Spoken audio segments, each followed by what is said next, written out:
Welcome back. We all love learning about our history, the history of our relatives, our cities, and even things like cars and fashion. But what about the history of the foods we eat? Sean has more. Have you ever wondered the history behind the food we eat? Well, our next guest delves into that history, science, and cultural impact of food in his docuseries called The History of Food. You can catch it on CuriosityStream. Emmy-nominated chef Nathan Lyon, he joins us now with more on the mouth-watering new series, in addition to putting a twist on the traditional holiday dinner. It's great having you, Nathan. How are you?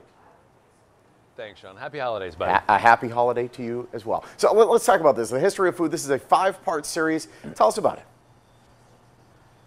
You're exactly right. It is an epic 5-part docuseries. It does look into the history, science, and cultural impact of food throughout time.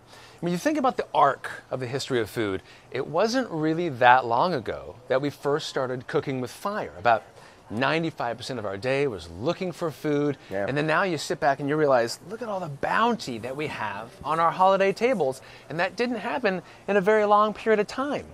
And it's mind-boggling to me. Yeah, it certainly is. Well, I mean, now we look for food for about, I don't know, 1/10 of a second, and then we eat. And if that. Just get fatter. It's pretty much what happens. So, if that. Yeah. But the cool thing about, when you think about the history of food, Sean, think about this. A lot of things that we take for granted, let's say pumpkin pie on our Thanksgiving tables. The spices that are in pumpkin pie that we love so much. We have cinnamon, nutmeg, cloves. We talk about that in the history of food in this docuseries on CuriosityStream. They come from elsewhere on the spice trades. And then you go to, say, Italy, that's known for pizza with red sauce and also pasta with red sauce. Italy had never even seen a tomato until the Europeans brought them back from the Americas. Wow. Ireland had never seen a potato until the Europeans brought them back from the Americas. So imagine if you're in Europe, you would never have mashed potatoes, and that's just like, it's just crazy to me. See, I'm half Irish and half Italian. You've touched in both of the pieces of my life that I enjoy. Then that should draw the heartstrings. And the cool thing does. about the history of food on CuriosityStream is that it travels not just in the Americas. It starts in Africa, it goes to Australia, Asia, Europe. It even goes to one of my favorite places, 500 feet into the side of a mountain that's located on an isolated island in the Arctic, and it's called the Doomsday Seed Vault. Oh boy. And in that seed vault houses the last 12,000 years of agriculture. All the seeds from around the world are kept safe in that seed vault. It's just mind-blowing, and that's why it takes 5 parts to this docuseries.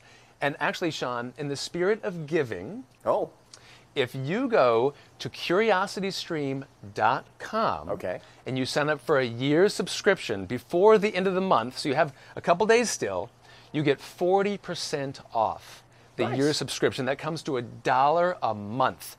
$12 a year. How many cups of coffee is that? Not a lot, but what you get in return is what I consider to be some of the best programming on offer, not just food. There's also history, science, nature, technology, lifestyle, with new shows coming out every week. And that, my friend, is the gift that keeps on giving. I love that. It's very thoughtful programming on CuriosityStream, isn't it?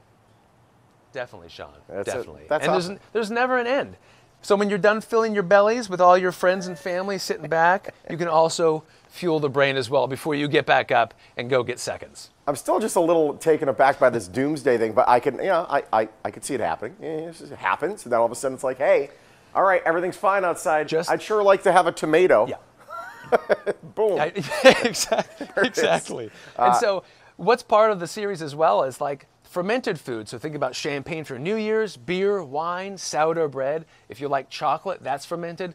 There's so much to the arc of the history of food that I think everyone is just going to absolutely love it, binge watch it, sit back and enjoy. But don't forget to go to CuriosityStream.com. You still have a couple of days to get 40% off when you sign up for the year subscription. Awesome. It's great having you, Nathan. Thank you so much. Sean, such a pleasure. Happy New Year, buddy. Thank you. You as well. Don't miss Chef Nathan. His new docuseries called The History of Food. It's from our sponsor, CuriosityStream. You want more? Visit CuriosityStream.com.